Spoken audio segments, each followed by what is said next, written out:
Star world की इस video में आपका स्वागत है। तो लास्ट वीडियो हमने देखा कि कैसे एल्डर यामो को ट्रिक कर लेता है एंड मोमेंट पे और उसे भेज देता है वॉल ऑफ पीसफुल एग्जिस्टेंस के पास, जहां हमने कालावान को भी देखा था जो कि अलग ही मोटिव के साथ आया इस वॉल के पास। वहीं पे जहाद की आर्मी भी है जिसका स्क्वाड्रन कमांडर इस टाइम पे लोपोविया का एक रैंकर यास्ट्रा है जिसका कोई कनेक्शन डूम और यामा से भी है। वही बैम को भी फाइनली सच्चाई पता लग गई थी कि गार्डो के रियल इंटेंशंस क्या थे, यानी कि लुई के अंदर जो हार्ट है वो किसी और का नहीं बल्कि डैंग डैंग को बिलोंग करता है। और इसी के साथ वीडियो आगे बढ़ने से पहले चैनल को सब्सक्राइब कर ले नीचे लाल बटन को दबा के, और वीडियो में आगे बने रहे।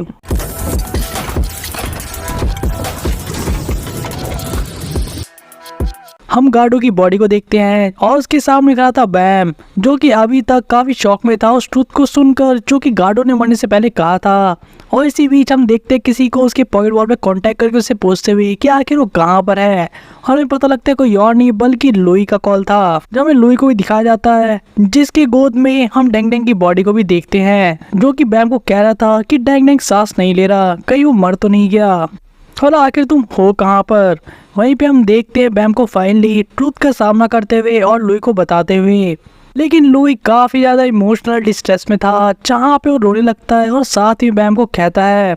कि तुमने कहा था तुम डैंग डैंग को फ्री करोगे, यानी कि उसे उसकी फ्रीडम दिलाओगे। तो बोला यहाँ पे डैंग डैंग ऐसा अनकॉन्शियस क्यों पड़ा है और उसकी चेस्ट में इतना बड़ा होल क्या कर रहा है वाला, जहाँ दूसरी तरफ बैम के दिमाग में बार बार वही बात घूम रही थी, यानी कि अगर लुई की बॉडी से उसके हार्ट को निकाल के डैंग डैंग को वापस कर देता है तो शायद डैंग डैंग को बचाया जा सकता है। और सेम मोमेंट पे दूसरी तरफ लुई लगातार रो रहा था और बैम को कह रहा था कि हमें कुछ करना होगा ताकि हम डैंग डैंग को बचा सके, जहाँ लुई को भी पता था कि डैंग डैंग के पास हार्ट नहीं है और उसी की रिक्वायरमेंट है जिसकी वजह से उसकी जान बच सके। लेकिन वहीं पे बैम के दिमाग में वही बात घूम रही थी कि आखिर गार्डो ने जो डिसीजन लिया क्या बैम उससे अलग डिसीजन ले सकता है, यानी कि अपने लव्ड वन को बचाने के लिए किसी और की जान लेना। और फाइनली बैम भी अपना डिसीजन ले लेता है और लुई को समझाता है कि अब वो कुछ नहीं कर सकता क्योंकि अब डैंग डैंग को बचाने का कोई तरीका उसे नहीं पता। चल लुई को ये बात बिल्कुल पसंद नहीं आती और उसे कहता है कि जाओ भाड़ में, मैं खुद किसी भी तरीके से डैंग डैंग की जान बचाऊंगा चाहे कुछ भी हो जाए। वहीं बैम को मनी मनी बात समझ में आ गई थी, यानी कि आखिर उसकी लॉजिक में क्या फ्लॉ है। वहीं गार्डो ने अपने लव्ड वन को यानी अपने रियल बेटे को चूज किया डैंग डैंग के ऊपर, वहीं बैम दोनों में से किसी को चूज नहीं कर सकता था, यानी कि किसी एक की लाइफ को बचाने के लिए दूसरे की लाइफ ले लेना, सब कुछ जानते समझते हुए। और इसके पीछे ये रीजन नहीं था कि बैम बहुत ज्यादा मोरली करेक्ट है गार्डो से, बल्कि बैम को जो फाइनली अंडरस्टैंडिंग आई थी सब ये सोचने के बाद, वो सिंपल सी बात ये थी कि शायद उसके अंदर उतनी डिटर्मिनेशन ही नहीं है डैंग डैंग को बचाने को लेकर जितना कि गार्डो को थी लुई को बचाने के लिए, जिसकी वजह से उस हद तक गिर गया।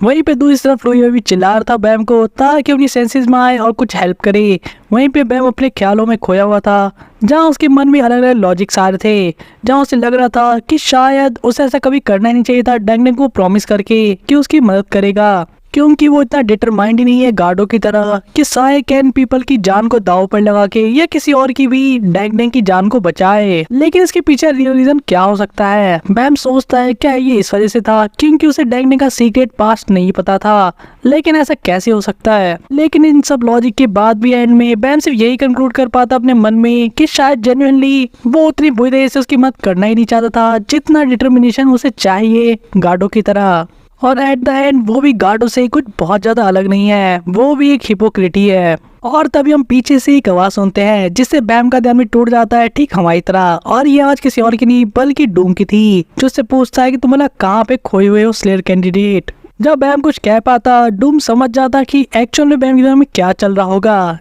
जहाँ कहता क्या तुम्हें बुरा लग रहा है इस बंदे को लेकर जिसने अपने बेटे की जान बचाने के लिए सारे कैन पीपल की जान को भी दांव पे लगा दिया। भला ऐसी टेंस और बैटल में तुम भला कैसे इतने ज्यादा इमोशनल हो सकते हो। जहाँ बैम कुछ कह पाता कि मैं जानता हूँ, लेकिन इससे पहले डूम्स की बात काट देता है और कहता है मुझे पता है तुम्हारे मन में बहुत सारी चीजें चल रही होंगी, लेकिन अभी इस चीज पे ध्यान दो कि तुमने मेरा स्पेल तोड़ दिया है और तुम्हें बाकी कैन पीपल को भी बचाना है, तो हमें उसी पे फोकस करना चाहिए। और डूम साथ ही में बैम को एक और चीज कहता है है कि सिर्फ तुम्हारी वजह से मैं तुम लोगों की मदद करूंगा इस फाइट के अंदर। जब बैम को विश्वास नहीं होता डूम के सफर पे, लेकिन डूम का कहना था कि मैं तुम्हारी बिल्कुल हेल्प करने वाला हूँ जब हमारी फाइट होगी याशा से और 10 फैमिली लीडर से भी। लेकिन मैं तुम्हें एक छोटी सी एडवाइस देना चाहता हूँ, तुम वो सारी चीजें कर रहे हो जो एक बैटल में जरूरत होती है, लेकिन तुम्हें बस एक चीज के ऊपर ऑब्सेस नहीं करना, और वो है मौत, जो कि बैटल में काफी आम चीज है। काउंटलेस लोग ऐसे युद्धों में मारे जाते हैं जिनकी कोई गलती भी नहीं होती, लेकिन सबसे इम्पोर्टेंट चीज ये है कि आखिर तुम वो फाइट कर ही क्यों रहे हो, तुम्हारा एंड गोल क्या है और तुम उसको अचीव कर पाते हो या नहीं उन लोगों के सेक्रीफाइस के बाद। वही इसी बीच हम देखते हैं कून को रैक को भी बैम के पास आते हुए, जो कि काफी ठीक ठाक हालत में थे बैम के कंपैरिजन में। तो वही दूसरी तरफ वाव में लुई को दिखाया जाता है जिसके सामने डैंग की बॉडी पड़ी थी और काफी उदास था, लेकिन तभी एक पॉकेट बॉल कहीं से अपेयर हो जाता है और हम देखते हैं उसमें से एक रिकॉर्डेड मैसेज को बजते हुए, जिसका मैसेज लुई के लिए था खास तरीके से, जहाँ पे डैंग ने मैसेज तब सेव किया था और ये ऑटोमेटिक अपने आप ही चलेगा अगर डैंग ने मर जाता है और ये पॉकेट बॉल लुई के सामने आता है तो। और यही पहली लाइन में थी उस मैसेज में कि अगर तुम इस मैसेज को सुन रहे हो लुई, तो इसका सिर्फ एक ही मतलब है, यानी कि मैं मर चुका हूँ। और यार डैंग एक बहुत ही इंपॉर्टेंट चीज लुई को बताना चाहता था, जहाँ लुई काफी कंफ्यूज था पहले तो, लेकिन इस मैसेज को ध्यान से सुनने लगता है, जहाँ पे डैंग बताता है तुम्हें हमेशा से लगते आया कि मैं काफी स्पेशल हूँ क्योंकि मैं लॉर्ड गार्डो का बेटा हूँ, लेकिन एक्चुअली में मैं उसका रियल बेटा नहीं हूँ, और एक तरीके से मैं तुमसे काफी ज्यादा डिफरेंट भी नहीं हूँ। जब लुई को अब कंफ्यूजन और भी ज्यादा हो रही थी, वहीं पे डैंग के मैसेज से हम आगे सुन पाते हैं कि कैसे बताता है कि वो एक फेक सन था जिसको गार्डो ने सिर्फ इसलिए अडॉप्ट किया था ताकि वो किसी और का हार्ट स्टोर करके केज के अंदर ला सके। और डैंग आगे बताता है कि कैसे लुई की पर्सपेक्टिव से हमेशा के लिए डैंग उसका एक सेवियर था, लेकिन रियलिटी में डैंग सिर्फ एक ही पर्सन के ऊपर आंख मूंद करके विश्वास कर सकता था या उसे अपनी रियल फैमिली मान सकता था, और वो कोई और नहीं बल्कि लुई था, जिसका एक रीजन डैंग को ये भी लगता था कि शायद उसका रियल हार्ट लुई के अंदर है, इसलिए भी ऐसा हो सकता है। लेकिन यहाँ पे डैंग के मैसेज से हम ये भी सुन पाते हैं कि कैसे डैंग को इस बात का बिल्कुल भी दुख नहीं है कि उसका रियल हार्ट लुई के पास है, और इसके लिए वो मरने के लिए भी रेडी है अगर सिर्फ इसकी वजह से लुई की जान बच जाती है और लुई जी सकता है लंबे समय तक। जब फाइनली डैंग माफी मांगता लुई से इस खतरनाक सच को छुपा के रखने के लिए इतने लंबे समय तक, लेकिन उसके पीछे भी उसका एक रीजन था, क्योंकि वो लुई की जान को खतरे में नहीं डाल सकता था ये सारे ट्रूथ को उस समय से पहले बताकर। और वही डैंग ने ये भी इसमें रिकॉर्ड किया था कि कैसे उसकी लाइफ के पर्सपेक्टिव को उसने तब बदलते देखा जब बैम ने अपने मर्द का हाथ पहली बार उसकी तरफ बढ़ाया था, और उस समय पहली बार डैंग को ऐसा लगा जब वो उस हाथ की तरफ अपने हाथ को आगे बढ़ाकर उसे पकड़ के यहाँ से बाहर भाग जाए, यानी कि अपनी डेस्टिनी को भी नकार दे, और इस प्रोसेस में उसकी जान चली जाती है तो उसे बिल्कुल भी दुख नहीं है, और वो भी सेम चीज लुई से चाहता है कि वो इसका ब्लेम किसी और को ना करे। जब लुई सारे मैसेज को सुन के काफी रो रहा था, वहीं पे डैंग का मैसेज ये कहने के साथ ही खत्म हो जाता है कि वो काफी दुखी है कि लुई को ऐसे अकेले छोड़ के जा रहा है, और इसी के साथ सीन शिफ्ट हो जाता है यामा के ऊपर, जो कि अभी उस स्पेसशिप के सामने था। और जब उसे पता लगा कि ये लोग जहाद की आर्मी से हैं, तब तो यामा उनके काफी क्लोज आ जाता है, लेकिन वही वॉरशिप से वार्निंग भी आती है कि अगर तुम हमारे अटैकिंग रेंज में आओगे तो हम तुम्हें एक थ्रेट समझेंगे जो कि आर्मी के ऊपर अटैक करने की कोशिश कर रहा है। जब यामा इस बात को सुन के उन्हें कहता है अपने हाथ को आगे बढ़ाते हुए कि अटैक करने वाले तुम नहीं हो बल्कि मैं हूँ, जो कहने के साथ ही उसे देखते हैं एक ही पल के अंदर उस पूरे वॉरशिप को डिस्ट्रॉय करते हुए। जहाँ इसके बाद यामा कहता है कि मैं केलेलम के तरीके से काम को नहीं करना चाहता, लेकिन मैं ज़ात की आर्मी को भी ऐसे ही खुला नहीं छोड़ सकता जो मेरी आंखों के सामने है। और यामा के इस पहले अटैक के साथ ही हम देखते हैं कि वहाँ पे एक स्मॉल स्केल वॉर स्टार्ट हो जाती है, कि उनकी जो रैंकर थे ज़ात की आर्मी से वो तो काफी शौक हुए थे कि भला कोई ज़ात की आर्मी का नाम सुनने के बाद भी उनके ऊपर अटैक कैसे कर सकता है। जहाँ रैंकर फाइनली एक और बार वार्न करता है यामा को, लेकिन यामा कहता है अगर तुम्हें एक बार पता लग गया कि मैं कौन हूँ तो वैसे भी तुम मुझसे लड़ने वाले ही हो। वही ऑब्जर्वर से वो चेयरमैन ये सारी बातें सुन रहा था और सोच रहा था कि भला ये बंदा है कौन। वे हम देखते हैं जो सबसे बड़ा हाई रैंकर था इस आर्मी के अंदर, जो सबसे क्लोज था यामा के, उसे पता था कि वो 1-to-1 फाइट नहीं कर सकता ऐसे हाई रैंकर से, इसलिए अपने म्यूकस का यूज करता है। ये काइंड ऑफ उसकी एक एबिलिटी होती है। लेकिन तभी वहाँ पे उसकी नजरें यामा से मिल जाती हैं, और जैसे ही उसकी आंखों में देखता है उसकी रूह कांप जाती है, जो देखने के साथ ही समझ में आ जाता है उसी पल में क्यों ये नहीं कर सकता। और उनसे देखते हुए वहाँ से भागते हुए कहते हुए कि सब कुछ भाड़ में जाए, मैं इसके सामने टिक नहीं सकता। वही यामा इस रैंकर को यहाँ से भागने में नहीं देता, ये कहते हुए क्या तुम मेरे हाथों से बच के निकलना चाहते हो तो तुम्हें शायद और भी ज्यादा मेहनत करनी पड़ेगी। और इतना कहने के साथ ही यामा इसको भी खत्म कर देता है। जहाँ चेयरमैन तब और भी ज्यादा शॉक हो जाता है कि कैसे कोई इतने बड़े रैंकर को सिर्फ इतने आराम से खत्म कर सकता है। और उसका सिर्फ वैसे भी एक ही मतलब है कि सीधे रॉयल आर्मी को 1-to-1 वॉर के लिए ललकारना। वही यामा के पर्सपेक्टिव से अगर देखे तो उसका मानना था कि जो इस तरह के स्मॉल फ्राइज है जो उसके काफी क्लोज है वो उनको पहले खत्म करेगा, और जो मीन टाइम में बाकी की आर्मी आएगी उस पर अटैक करने के लिए उससे पहले फिगर आउट कर लेगा कि उसे केज में वापस कैसे जाना है। वही हम देखते हैं उस आर्मी के अंदर दूसरे रैंकर्स को, जिनको तुरंत पता लग जाता है कि उन्होंने अपने एक साथी को यानी कि हाई कमांडर को खो दिया है। और यहाँ हम उस रैंकर को अपने से बड़े बॉस को यानी कि जो उससे ऊपर पोजीशन में था उसे ये चीज रिपोर्ट करते हुए देखते हैं, यानी कि डिवीजन कमांडर को। जब इस बात को सुनने के बाद ये कमांडर भी सोचने पड़ जाता है कि भला ऐसा कैसे हो सकता है, क्योंकि वॉल पर जो भी गार्ड थे उनकी इन्फॉर्मेशन के अकॉर्डिंग वो उतने पावरफुल नहीं थे। लेकिन यहाँ पे कंक्लूड कर लेता है कि हो ना हो जो एनर्जी ब्रस्ट जो उन्हें थोड़ी देर पहले फील हुआ था उस वॉल के आसपास, हो ना हो इसी का कोई कनेक्शन है इस अटैक के साथ भी। और इतना होने के साथ ही हम देखते उन्हें अपनी बाकी वॉरशिप को भी रेडी करते हुए ताकि वो अटैक कर सके। वही यामा उस ऑब्जर्वर में से चेयरमैन को कहता है कि मुझे वापस केज में भेजो।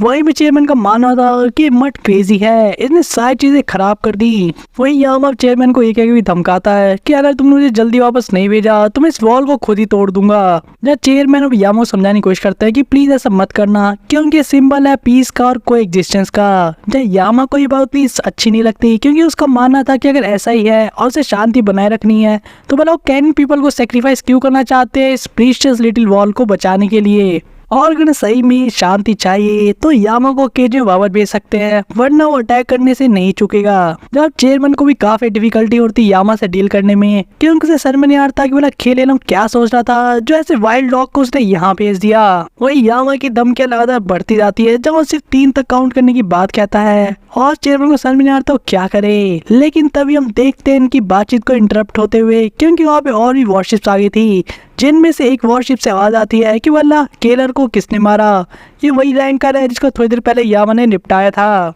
और हम देखते हैं उसमें से अपेयर होते हुए स्क्वाड्रन 5 के 2nd डिवीजन को और साथ ही डिवीजन कमांडर फ्यूसाइल को। वही यामा इसको देख के समझ जाता है कि उससे काफी स्ट्रांग है, लेकिन फिर भी उतना भी नहीं। लेकिन इस केस में उसे थोड़ी देर उन्हें किसी तरीके से टाल के रखना है ताकि उसे वापस जाने का रास्ता मिल जाए। और इसलिए यामा जवाब देता है कि मैं एक हाई रैंकर हूँ जो कि अपना रास्ता भटक गया हूँ, और मैंने तुम्हारे जिस बंदे को मारा था ऑनेस्टली हर कोई बंदे का लुक्स वैसा है जैसा कि वो बंदा दिखता था, तो कोई भी उस पर अटैक कर देगा। तुम्हें मेरी बात को समझना चाहिए, इसमें मेरी कोई गलती नहीं है बल्कि तुम्हारे उस बंदे की गलती थी जो कितना भद्दा दिखता था। और इस एक्सक्यूज के साथ ही यामा कहता है कि मैं भी जल्दी अपने घर वापस लौट जाऊंगा, तो क्यों ना तुम भी अपने रास्ते निकल जाओ। लेकिन हम देखते हैं डिवीजन कमांडर को एक अटैक को एक वेपन को फॉर्म करते हुए, जो कहता है कि अब रॉयल डिवीजन की आर्मी है, हम सिर्फ किंग के ऑर्डर को ही मानते हैं, तो अच्छा होगा अगर तुम हमारे साथ मजाक करने की कोशिश ना करो और थोड़े सीरियस रहो। जब ये कहने के साथ ही हम देखते हैं 2nd डिवीजन कमांडर के स्क्वाड को अटैक करते हुए यामा के ऊपर। यामा लगातार अपने मन में कोशिश कर रहा था अपने आप को कंट्रोल करने की, यानी कि अपने गुस्से को रोकने की, लेकिन फिर भी वो अटैक कर देता है इन दोनों के ऊपर। वही यामा कहता है कि काफी मुश्किल है अपनी पावर को कंट्रोल में करना। वही इस अटैक को विटनेस करने के बाद ये डिवीजन कमांडर समझ जाता है कि एक ऑर्डिनरी हाई रैंकर नहीं है बल्कि उससे बढ़कर कुछ है। वही हम इस रैंकर फ्यूसाइल को देखते हैं कि वो कैसे कांप रहा था यामा के अंदर से जो एनर्जी सेंस कर रहा था उसके वजह से। लेकिन तभी हम पीछे से एक मिस्टीरियस आंख को देखते हैं जो सही में काफी डरावनी लगती है, और भी आवाज को सुनते हैं जो पूछती है फ्यूसाइल से, क्या तुम डर रहे हो। जब यामा भी उस चीज को विटनेस करता है, उसका रिएक्शन देख ही सकते हैं कि आखिर ये क्या चीज है। वहीं पे हम उस आवाज से सुनते हैं ये बंदा कह था कि मुझे लगा ही था मैं स्मेल कर रहा हूँ किसी मट को। जहाँ हम देखते कुछ और नहीं बल्कि इनके कमांडर की कैट थी, जिसके ऊपर कोई और नहीं बल्कि लोपोबिया याशा था, जो यामा से पूछता है कि तुम जैसे लिटिल पपी को यहाँ नहीं आना चाहिए था केज को छोड़कर, भला तुम यहाँ कर क्या रहे हो। जहाँ यामा को तो कुछ समझ में नहीं आ रहा था कि भला इतनी बड़ी कैट क्या कर रही है यहाँ पे। वही याशा अब यामा से कहता है कि मैं तो सिर्फ एक वॉर हीरो को यहाँ पकड़ने के लिए आया था, मुझे नहीं पता था कि मुझे यहाँ पे एक लॉस्ट पपी भी मिल जाएगा रास्ते में। और वही यामा को हम एक और पास्ट इवेंट में देखते हैं, यानी कि उसकी चाइल्डहुड मेमोरी में, जब डोम उसे किसी फेलाइन के बारे में बता रहा था, यानी कि कैट पीपल के बारे में। जहाँ उस समय यामा से ये पता था कि जो कैट पीपल है या फेलाइन लोग, ये लोबोविया फैमिली से बिलोंग करते हैं। और उस समय डूम ने यामा को वार्न करते हुए बताया था कि वो देखने में बिल्कुल हमारे जैसे ही हैं, लेकिन वो हमसे काफी बुरे और डूशियर है। जहाँ उस समय यामा का रिएक्शन और पॉल का रिएक्शन कुछ ऐसा था, जहाँ पे ये दोनों ही उनको खत्म कर देना चाहते थे, यानी कि चीर फाड़ के रख देना चाहते थे। जब डूम ने जब इनकी बात सुनी तो कहता है कि ठीक है तुम ऐसा कर सकते हो, लेकिन उनमें एक एक्सेप्शन है, वो बंदा जिसकी लाइट ब्लू हेड और एम्बर आइज हैं उसे छोड़कर, क्योंकि अगर गलती से भी तुम उसके सामने आ गए तो सब चीज को छोड़ के वहां से बस भाग जाना, क्योंकि अगर तुमने उससे फाइट करने की कोशिश की तो तुम श्योरली मारे जाओगे। वहीं दूसरी तरफ केज में हमें प्रेजेंट के मोमेंट दिखाए जाते हैं, जहाँ पे अब पॉल भी उस ब्रांचेस से फाइट कर रहा था जो कि एल्डर ने छोड़ा था,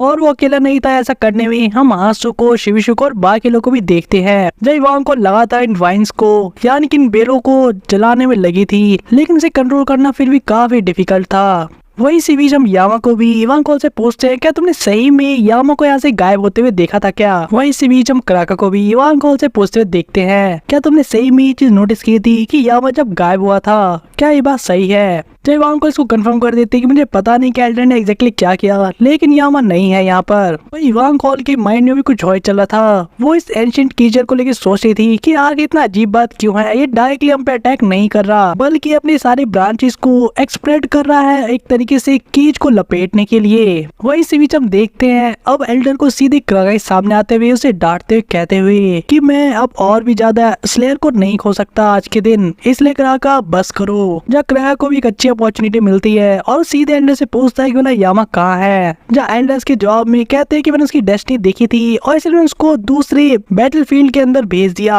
और इतना ही नहीं तुम्हारी जो डेस्टिनी वेट कर रही है तुम उसे भी नहीं रोक सकते। और कीज भी अब मूव करने लग गया है, और यह एल्डर ये भी बता देते हैं कि जैसे वो डूम से निपट लेंगे वो सारे कैन पीपल को लेकर सीधे वॉल पर जाने वाले हैं, और इसलिए क्राका को अब उसके बीच में नहीं आना चाहिए। जब क्राका को विश्वास नहीं होता कि कीज जैसी इतनी बड़ी शिप को और इस पूरी जगह को वाला कोई कैसे टेलीपोर्ट कर सकता है। जहाँ एल्डर का कहना था कि सिर्फ मेरे अकेले के लिए पॉसिबल नहीं है, लेकिन ये जो एंशिएंट पावर मेरे पास है वो एम्पलीफाई करती और ट्रांसमिट करती मेरे पावर्स को जहाँ भी इसके रूट टच कर दे हैं, और इसकी मदद से मैं अपनी पावर को बढ़ाकर पूरी केज को टेलीपोर्ट कर सकता हूँ, और मेरे पास अब ज्यादा टाइम नहीं है वेस्ट करने के लिए, इसीलिए मुझे डूम को कंट्रोल करके सारे कैन पीपल को और केज को लेकर बैटल के लिए जाना होगा। इसी बीच हम देखते लॉर्ड पॉल को भी आगे आके एल्डर पर अटैक करते हुए, लेकिन एल्डर से काफी आराम से काउंटर कर लेता है। वही इवान कॉल भी अब पॉल को नोटिस करती है, जहाँ भी पॉल अपने आप को इंट्रोड्यूस भी कराता है, लेकिन उसका ज्यादातर ध्यान रहता है एल्डर के ऊपर क्योंकि वो काफी गुस्सा था कि कैसे उसने उसे धोखे में रखा। वैसे भी डूम भी पीछे से आ जाता है एल्डर का सामना करने के लिए, लेकिन एल्डर तब सरप्राइज होते जो देखते हैं कि डूम नॉर्मल कैसे हो गया, क्योंकि उस स्पेल को तोड़ना लगभग इम्पॉसिबल था बिना किसी सॉर्सरर के यूज किए। जहाँ डूम इस चीज को भी बता देता है कि कैसे स्लेयर कैंडिडेट ने उस स्पेल को तोड़ा और उसकी हेल्प की वजह से डूम फ्री हो चुका है, और अब किलेलम को अपने प्लान कभी फुलफिल ना करने का दुख रहेगा क्योंकि कैन पीपल अब कभी भी उसका साथ नहीं देने वाले। जब किलेलम का ध्यान तो अभी इसी चीज पे था कि स्पेल टूट कैसे गया और स्लेयर कैंडिडेट ने चीज कैसे कर दी, उसकी डेस्टिनी में ऐसी तो कोई चीज थी ही नहीं। और इतना ही नहीं, जो स्पेल उसने डाला था वो कई सारे एलीट जादूगरों ने बहुत सालों की मेहनत से उसे परफेक्ट करके उसके बाद डूम के हार्ट के ऊपर लगाया था, और उसे किसी स्लेयर कैंडिडेट ने यानी कि रुकी नहीं इतने आराम से कैसे तोड़ दिया वाला। और इन सब का सिर्फ एक ही एक्सप्लेनेशन हो सकता है क्योंकि एल्डर अक्सर लोग की डेस्टिनी देख पाते हैं, लेकिन इस केस में स्लेयर कैंडिडेट ने अपनी डेस्टिनी चेंज कर दी, या ऐसा कहे दूसरों की भी, और इसको सिर्फ मिरेकल से ही एक्सप्लेन किया जा सकता है। जब स्लेयर कैंडिडेट ने अपनी मिरेकल से या चमत्कार से सारे कैन पीपल की डेस्टिनी को ही पलक झपकते बदल दिया,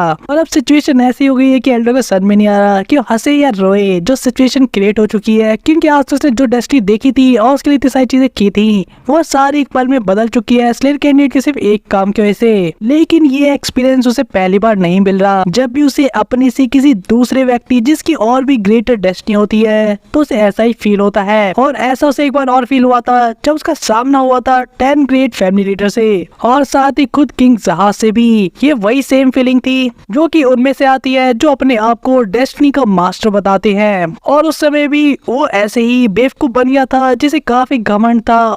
अपने ऊपर इस बात को लेकर कि वो डेस्टिनी देख सकता है, और ऐसा नॉस्टैल्जिया वापस याद आने की वजह से उसे सही में हंसी आ रही है, क्योंकि उसे विश्वास नहीं होता कि उसके सारे प्लान को खराब करने वाला कोई स्लेयर नहीं है, यानी कि यामा या क्राका, ना इवान कॉल जिसके पास एक एंशिएंट पावर है, बल्कि ये लिटिल स्लेयर कैंडिडेट है जो उसके सामने खड़ा है। और यहाँ पे हम एल्डर को फाइनली ये एडमिट करते हुए देखते हैं कि वो इस बैटल को हार गया है, जहाँ क्राका को भी समझ में नहीं आता। और डूम का रिएक्शन तो आप देख ही सकते हो। वो अब डूम एल्डर से पूछता है लेकिन यामा कहाँ है, मुझे लगा वो तुमसे फाइट कर रहा था। जहाँ एल्डर जब बताते हैं कि मैंने उसे दूसरी युद्ध भूमि में भेज दिया है, तो पॉल को तो विश्वास नहीं होता, और डूम का रिएक्शन भी कुछ ऐसा ही था। वही इवान कॉल के पूछने के बाद एल्डर क्लैरिफाई करता है कि दूसरी battlefield the wall of peaceful coexistence के पास है, जो ऑब्वियसली इवान कॉल को भी इसके बारे में पता था, लेकिन वो श्योरिटी के लिए पूछती है तुम उसी वॉल की बात कर रहे हो जिसे रिबेल्स के लिए बनाया गया था जेनेसिस के बाद। जहाँ एल्डर कंफर्म करते हैं बिल्कुल सही, लॉर्ड यामा को भी वहीं भेजा गया है,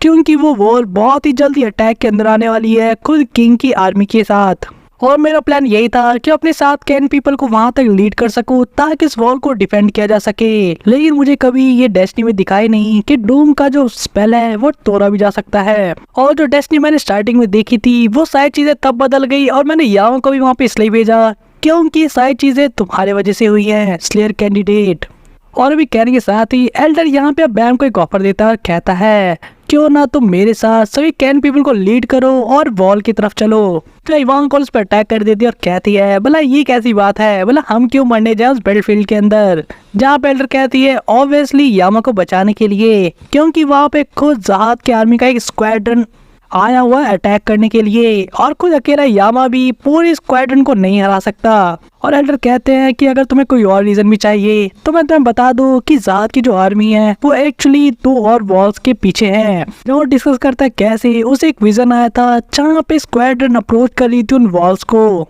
और जो भविष्य उसने देखा था उसके अंदर उसे पता लगा था कि कोई ऐसा वॉरियर जो इतना महान होगा जो पूरी स्क्वाड्रन को अकेला हरा सके वो वहाँ पर भेजा जाएगा। जहाँ ये बात बैम को काफी अजीब लगती है जो इस चीज को सुनता है। वही एल्डर बैम को कहते हैं जिस आदमी से तुम मिलना चाहते हो वो भी मोस्ट प्रोबेबली वही होगा, और मैं उसी की बात कर रहा हूँ। और इस सुनने के साथ ही क्राका और बैम दोनों समझ जाते हैं कि यहाँ पे बात हो रही है कालावान की। और जब एल्डर ने फाइनली अपनी आखिरी चाल चल दी थी वो अपना हाथ बढ़ाते कहते हैं तो स्ले कैंडिडेट तुम क्या सोच रहे हो, क्या तुम कैन पीपल के साथ वहाँ पे जाओगे यामा को बचाने के लिए और मेरी मदद करने ज़ाद की आर्मी को हराने के लिए,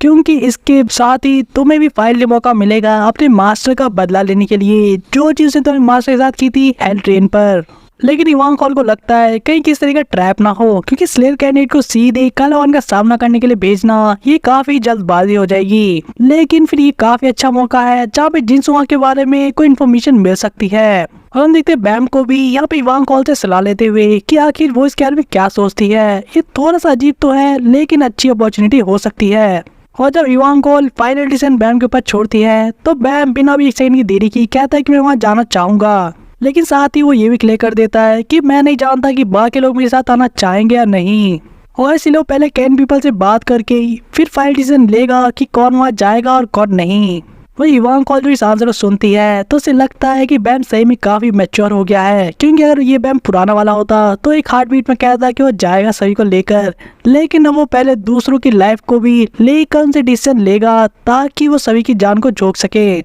वही एल्डर भी इस चीज को लेकर मान जाते हैं, कहते हैं ज्यादा टाइम तो नहीं है लेकिन जैसा तुम्हें सही लगे ऐसा कर सकते हो, तुम्हारी डेस्टिनी वैसे भी तुम्हें फॉलो कर ही लेगी। वही दूसरी तरफ में वॉल ऑफ एग्जिस्टेंस को वापस दिखाया जाता है जहाँ पे हम उस बड़ी सी कैट को देखते हैं जिसके सामने यामा खड़ा था और साथ ही डिवीजन कमांडर भी। वही यामा की कार में आवाज पड़ गई थी यानी कि स्क्वाड्रन कमांडर की, और वो समझ गया था कि ये बंदा जो मेरे सामने यानी कि कैट अगर वो खुद स्क्वाड्रन कमांडर है तो यहाँ पूरी की पूरी एक स्क्वाड्रन होगी। और ऊपर से कैट की आंखें जो उसे क्रीप जैसी फील दे रही थी, देखकर ही उसे डूम की बच्चों ने बताई वो बात भी याद आ गई थी कि कैसे उसने कहा था इस कैट के और इन फेलाइन लोगों के बारे में, लेकिन उस समय वो काफी ज्यादा पी कर टल्ली हो रखा था तो उसे कुछ बातें याद नहीं आ रही अभी के समय। और इसलिए वो फाइनली इसी से पूछ लेता है क्या तुम ही वो फेलाइन लोग हो जो कि ज़ाद की आर्मी के स्क्वाड्रन कमांडर हो, तुम सही में काफी बिग डील हो गए। और अगर ऐसा सही में है तो बोले इस पुरानी सी दीवार को तोड़कर तुम्हें क्या मिलेगा। जब याशरा इस बात का जवाब देते हुए कहता है कि कौन जाने लॉर्ड ज़ाद खुद डेस्टिनी को कंट्रोल करते हैं, हमारे जैसे लोली क्रीचर भला इसके बारे में कैसे समझ सकते हैं।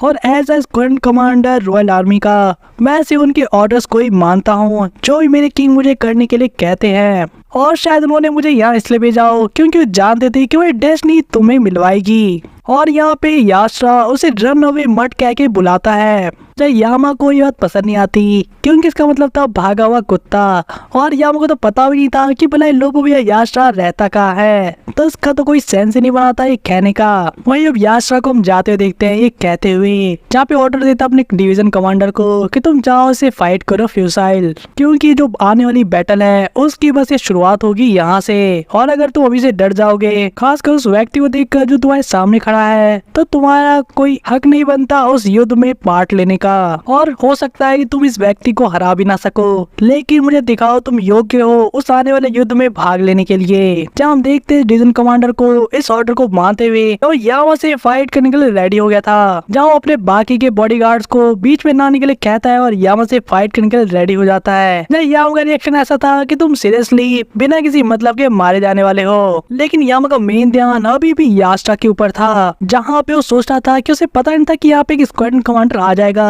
लेकिन चाहे जो हो ये भी अच्छा ही है क्योंकि काफी अच्छी अपॉर्चुनिटी है यामा के लिए, क्योंकि उसने इस स्क्वाड्रन कमांडर को हरा दिया तो इस केस में इस आर्मी के पूरी स्क्वाड्रन ही टूट जाएगी बिना अपने लीडर के। और अगर इतनी बड़ी आर्मी की टुकड़ी यहाँ पर है तो इस केस में इनके पास एक टेलीपोर्टेशन का डिवाइस भी होगा, यानी कि एक वार्प फ्लीट जिसका यूज करके वो केज वापस जा सकता है। और इस केस में उसे भी जल्दी करनी होगी क्योंकि हो सकता है केज वहाँ पे काफी खतरे में हो। जहाँ यामा के अकॉर्डिंग उधर अभी बैटल चली रही थी, यानी कि एल्डर और डूम के बीच में। और इस कंक्लूजन पे आते के साथ ही हम देखते हैं यामा को फुल फोर्स के साथ इस डिवीजन कमांडर के ऊपर अटैक करते हुए, जहाँ कह रहा था कि मेरे पास टाइम नहीं है तुम्हारी जैसी छोटी मोटी मछली के साथ फाइट करने की, मेरे को तुम्हारे स्क्वाड्रन कमांडर से फाइट करनी है। वही हम देखते हैं यामा का जो पहला अटैक था जो कि एक्सट्रीम स्पीड के साथ आया था, वहाँ पे ये कमांडर उस चीज को डॉज कर लेता है, लेकिन उसे पता था कि दूसरा अटैक डॉज करना काफी डिफिकल्ट है उसके लिए भी। और इतना ही नहीं, यामा का जो अटैक था उसने एक तरीके की पैरालिसिस को फॉर्म कर दिया था इसकी बॉडी के अंदर, जो शायद डर की वजह से हुआ था,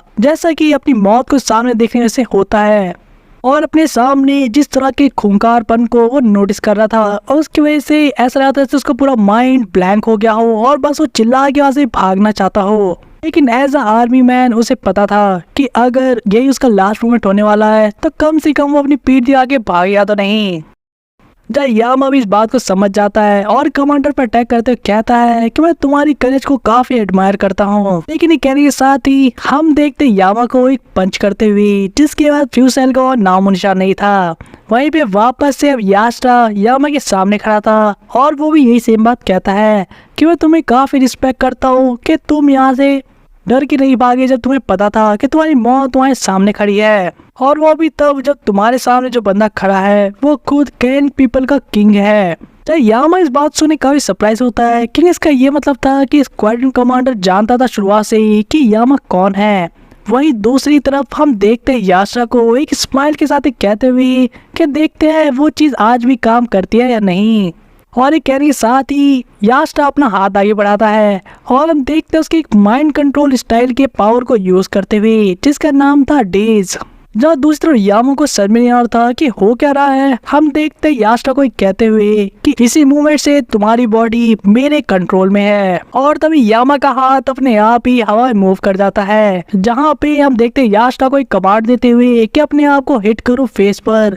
और यामा का हाथ बिल्कुल वैसा ही करता है। और अपने हाथ से पंच खा के यामा को तो कुछ समझ में नहीं आता कि एकदम से हुआ क्या, और भला इस कमांडर ने ये क्या चीज की जिसके वजह से यामा को अपनी बॉडी के ऊपर अब कोई कंट्रोल नहीं है। और इसी सेल्फ पंच के साथ ही जहाँ पे यामा ने खुद ही को एक खतरनाक पंच दिया था, हम आज की इस वीडियो को यहीं पे ओवर करते हैं। जहाँ आने वाले वीडियो में आपको लोबोबिया, याशरा, यामा और डूम के कनेक्शन के बारे में और भी ज्यादा डिटेल में जानने को मिलेगा। साथ ही मिस्ट्री भी सॉल्व होगी कि भला ऐसे भागा हुआ कुत्ता क्यों कह रहा है। और ये चीज हमें पता ही है कि यामा, डूम और पॉल आखिर कहाँ से आए थे, इनका ओरिजिन क्या है, इनके पेरेंट्स कौन है, इन सभी चीजों के बारे में हमें अभी तक ज्यादा कुछ नहीं बताया गया। तो आखिर इनका कनेक्शन क्या हो सकता है लोबोबिया फैमिली से। और उससे बड़ा क्वेश्चन आज आज का कि आखिर माइंड कंट्रोल यास्टा कैसे कर सकता है यामा को, जो कि खुद किंग है कैनिन पीपल का। और दूसरी तरफ बैम अब क्या डिसीजन लेगा कैनिन पीपल के साथ मिलके, क्या यामा के लोग उसे बचाने के लिए आएंगे या नहीं, क्योंकि यामा ने तो अपनी तरफ से सारी कोशिश की अपने लोगों को बचाने की। अब बारी है उसकी प्रजा की कि अपनी राजा की रक्षा करे। वो क्या डिसीजन लेंगे आपको पता लगेगा नेक्स्ट वीडियो में, लेकिन उसके लिए आपको करना पड़ेगा चैनल को सब्सक्राइब और बेल आइकन को ऑन, ताकि आपको नोटिफिकेशन मिल सके टाइम से। और आपको वीडियो अगर पसंद आ रही हो तो मेक श्योर कि वीडियो को लाइक करें, जहाँ शेयर करें अपने फ्रेंड्स के बीच में, और हमें कमेंट करके बताएं आपको और कौन सी जगह पर वीडियो चाहिए। तो मिलते हैं आपसे नेक्स्ट वीडियो में।